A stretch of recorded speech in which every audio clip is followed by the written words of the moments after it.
Hi everyone. Today we will talk about how to fix Facebook Marketplace isn't available to you.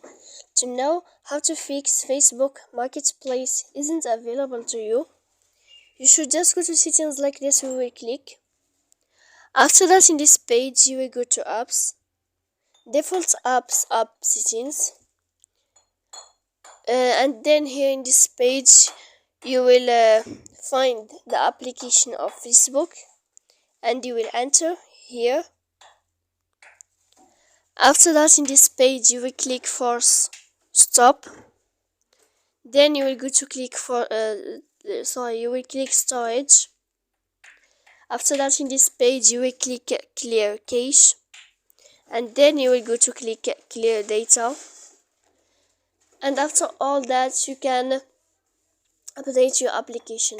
So please don't forget to support us by like and subscribe. See you next time.